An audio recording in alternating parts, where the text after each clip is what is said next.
Dearly beloved, we are gathered here today to mourn the death of a man who brought peace and prosperity to the people of Dublin.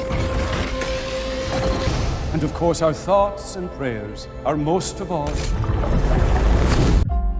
walk away now, and you're gonna start a war. In 1862, a young boy from Dublin walked through the massive iron gates of St. James's Gate Brewery for his first day of work. At the time, nobody thought much of it, neither did they care. After all, he was just the youngest son, the one not sent away to public school like his eldest brother, the one expected to learn the family trade at home. But what nobody could have imagined was that this quiet, detail-obsessed teenager would transform a successful Irish brewery into the largest beer empire the world had ever seen, become the richest man in Ireland, and leave behind a fortune worth over £1 billion in today's money when he died. Edward Cecil Guinness was born on November 10, 1847, at St. Anne's in Clontarf, just north of Dublin. Edward was the youngest of 3 sons, born to Benjamin and Elizabeth Guinness, and from birth, he was surrounded by unmistakable wealth. His father, Benjamin, had already become Ireland's richest man by the time Edward turned 8 years old. The Guinness family lived in that uniquely Victorian style where money meant nothing and everything. Teams of servants raked out ashes each morning, heated water for baths, polished floors until they gleamed, prepared elaborate 6-course dinners, and maintained the family's fleet of carriages and horses. The young Edward grew up in homes filled with paintings and sculptures. But here's where Edward's story takes its first unexpected turn. While his eldest brother Arthur was shipped off to Eton, Edward never went to public school. Instead, his father kept him home, educating him through private tutors. Benjamin Lee Guinness was grooming his youngest son for something specific. He was preparing Edward to run the brewery. From his teenage years, Edward was learning the business. When his father died suddenly in London on May 19th, 1868, at age 69, Edward was just 20 years old and still finishing his degree at Trinity College, Dublin, where he would graduate with a BA in 1870. The young man who inherited a share of Guinness in 1868 inherited more than a brewery. He inherited a legacy that stretched back to 1759, when his great-great-grandfather, Arthur Guinness, had signed the famous 9,000-year lease on St. James's Gate for just £45 per year. By the time Edward's father died, that 4-acre plot had grown to 64 acres of brewhouses, warehouses, and industrial machinery. Initially, Edward shared control with his eldest brother Arthur, but Arthur's heart was never in beer. He wanted politics, aristocratic life, estates, and titles. So the brothers worked out an arrangement. In 1876, when Edward was just 29 years old, he bought out Arthur's entire half of the business for £600,000. Edward became the sole proprietor of what was rapidly becoming one of the largest breweries in the world. What happened next would change the brewing industry forever. Edward wasn't interested in following tradition. While his competitors were frantically trying to keep up with the shift from porter to pale ales, Edward made a counterintuitive bet. He narrowed his entire product line to just 3 varieties: porter for Ireland, extra stout for Britain, foreign extra stout for everywhere else. Where others saw the decline of dark beer as a threat, Edward saw an opportunity to dominate a shrinking market completely. The numbers tell the story of his genius. In 1868, the brewery produced 350,000 barrels. By 1875, just 7 years later, output hit 725,000 barrels. By 1879, they were producing 565,000 hogsheads of stout. And by 1886, when Edward made his boldest move yet, Guinness was cranking out 907,000 hogsheads annually. That's 1.2 million barrels, with 635,000 going to Ireland, 212,000 to Britain, and 60,000 to markets around the world. How did he do it? First, Edward poured money into infrastructure. In 1870, he doubled the capacity of the first brewhouse. 6 years later, he built an entirely new brewhouse. Throughout the 1870s and 1880s, he bought up every piece of land he could between St. James's Street and the River Liffey, eventually doubling the size of the entire operation. He spent over £1 million on capital projects, every penny of it from retained profits. The brewery got its own railway.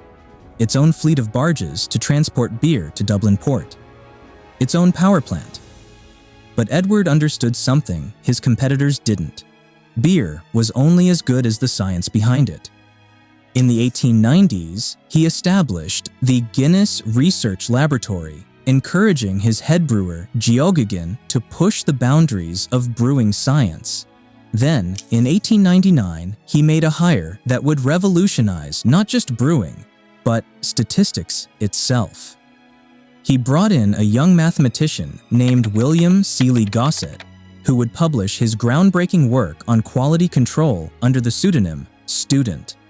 The Student's t-test and Student's t-distribution that every scientist uses today, that came from Guinness's obsession with consistency and quality. Edward sent quality inspectors across the globe, to Australia, South Africa, China, Brazil. Anywhere Guinness was sold, his people were there, taking notes on storage temperatures, inspecting bottling processes, watching for counterfeiters. He was building more than a business. He was building a global brand. By 1880, Edward Cecil Guinness had a problem most people would love to have. He was obscenely wealthy, the brewery was printing money, and he was starting to think about what came next. That year, he met with Lord Rothschild to discuss potentially selling shares to the public. The meeting went nowhere. Rothschild was lukewarm at best, so Edward dropped the idea. 5 years later, in 1885, he tried again. This time, he approached Lord Revelstoke of Barings Bank. Revelstoke was interested, but he wanted to sell the company for less than £5 million. Edward dug in his heels. He knew what he'd built. He knew what it was worth. He wanted £6 million, not a penny less. In October 1886, Edward got his way. Arthur Guinness and Son and Company Limited went public on the London Stock Exchange, valued at £6 million. To put that in perspective, Britain's entire GDP that year was £116 million. This was one of the largest flotations anyone had ever seen. Edward sold 2/3 of the company, keeping roughly 35% for himself. The subscription was 20 times oversubscribed. On the first day of trading, shares jumped 60%. At age 40, Edward Cecil Guinness retired as managing director and became a multimillionaire many times over. But here's the thing about Edward. He never really retired. He remained chairman of the board. He continued to make every major decision and plenty of minor ones. When his successor, Claude Guinness, died suddenly in the 1890s, Edward came back. He couldn't stay away from the business that was in his blood. The 1886 flotation changed everything. It sparked a wave of brewery flotations across Britain. It proved that beer could be big business, that breweries could achieve national and global scale, and it cemented Guinness's position at the top. By 1900, Guinness controlled 12% of the entire UK beer market, up from just 3% in 1868. By 1914, they were producing 1,877,000 hogsheads annually, more than double their nearest competitor Bass, supplying over 10% of all beer sold in the United Kingdom. Edward's path to dominance wasn't smooth. The late 19th and early 20th centuries threw everything at him. The Long Depression that began with the Panic of 1873 destroyed businesses across Europe and America. British export averages didn't recover to pre-1973 levels until nearly 1900. Agricultural prices collapsed. The depression that hit from 1882 to 1885 shuttered 5% of American factories and mines. 1 million Americans lost their jobs. Export markets that Guinness depended on dried up.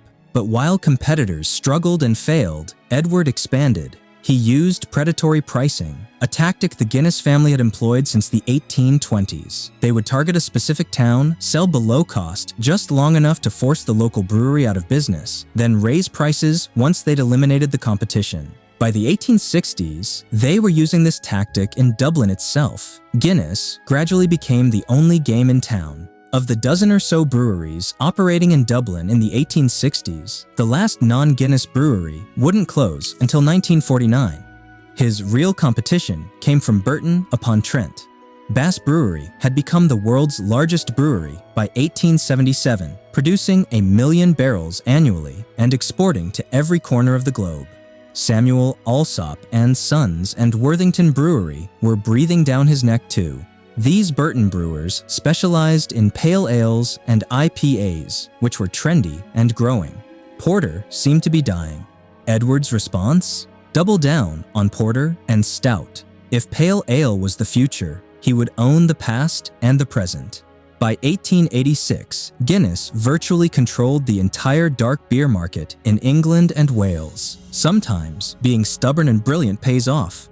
Then came the temperance movement. By the late 1800s and early 1900s, the push to restrict or ban alcohol was gaining serious political power. The British Women's Temperance Association, the National Temperance Federation, the Band of Hope, teaching children to abstain. It was a cultural wave that threatened the entire industry. When World War I broke out in 1914, the government used the war effort as cover to implement restrictions temperance advocates had wanted for decades.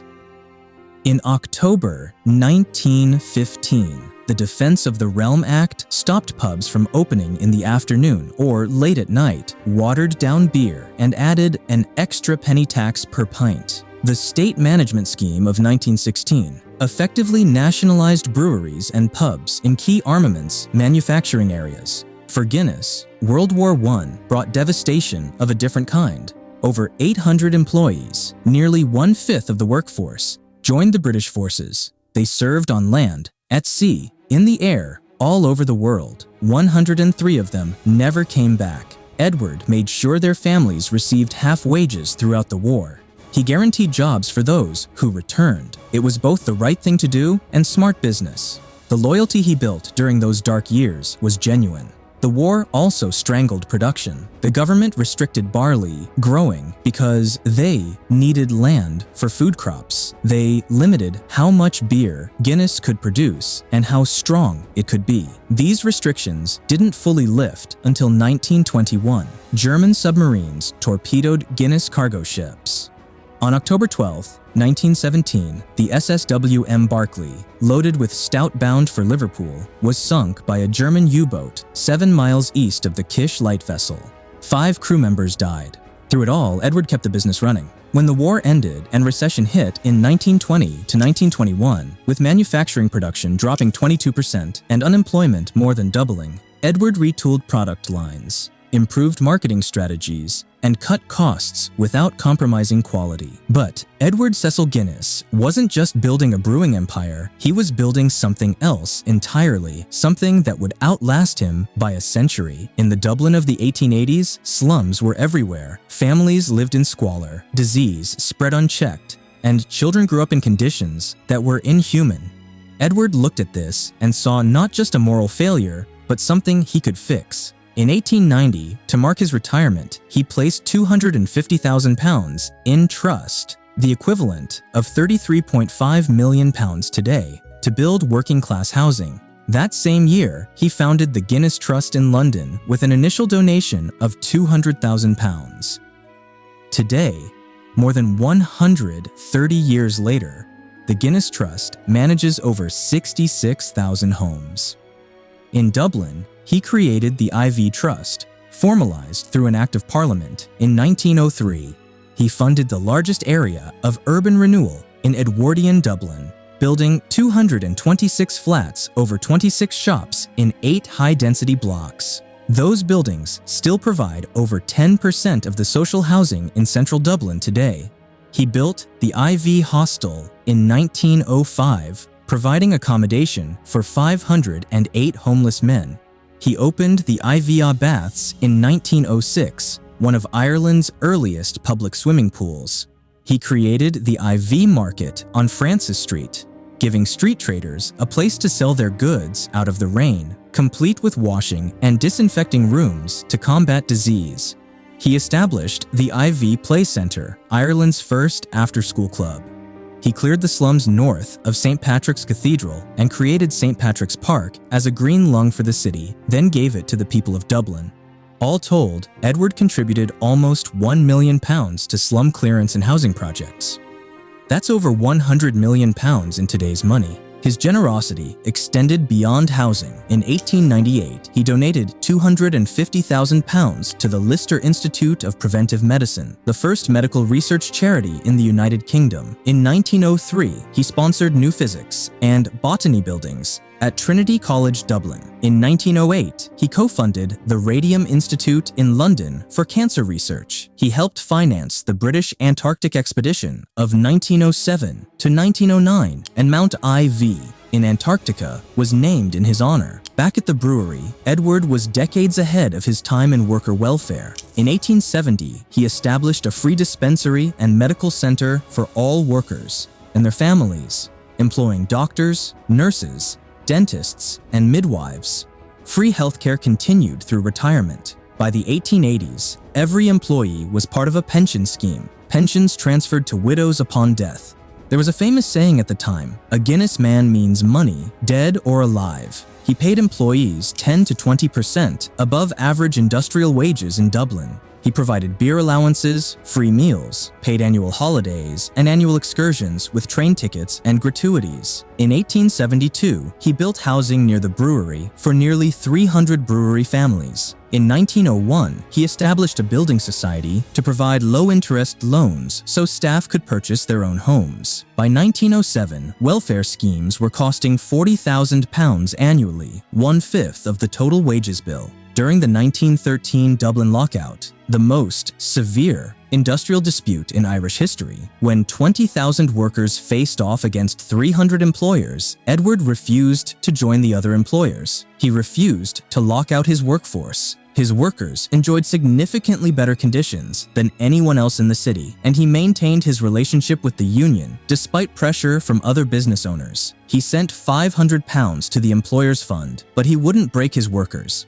Edward's business success and philanthropy opened doors that money alone couldn't. In 1885, he was created a baronet for his assistance with the Prince of Wales's visit to Ireland. In January 1891, he became Baron YV of IV in County Down, which gave him a seat in the House of Lords. He had stood for Parliament once in 1885 as a Conservative candidate for Dublin St. Stephen's Green and lost to the Irish Parliamentary Party. He decided that influence in the House of Lords was better than fighting elections. In 1895, he was appointed Knight of the Order of St. Patrick. In 1905, he advanced to Viscount YV. In 1906, he was elected Fellow of the Royal Society for his contributions to science through the brewery's research work. In 1908, he became Chancellor of Trinity College, Dublin, a position he held until his death. In 1910, after entertaining the king at his massive Elvedon estate, he was appointed Knight Grand Cross of the Royal Victorian Order.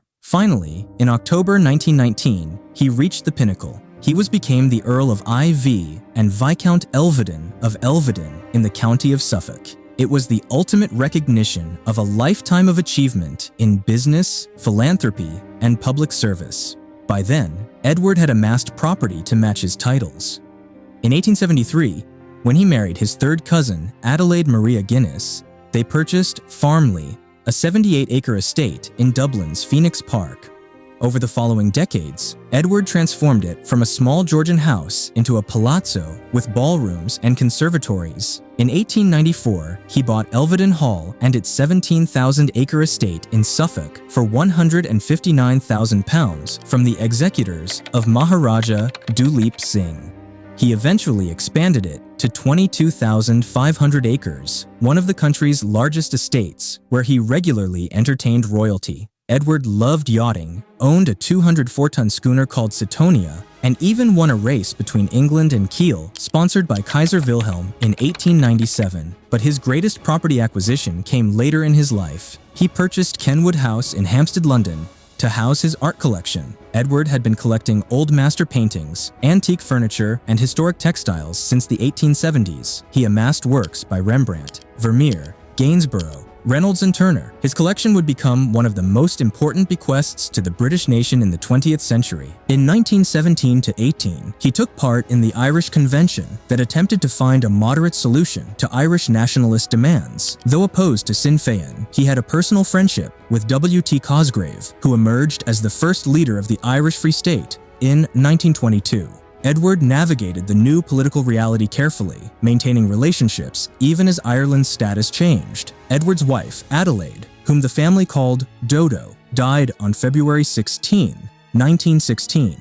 For the last 11 years of his life, Edward was a widower. He remained chairman of Guinness, though by then, his involvement was more figurehead than hands-on.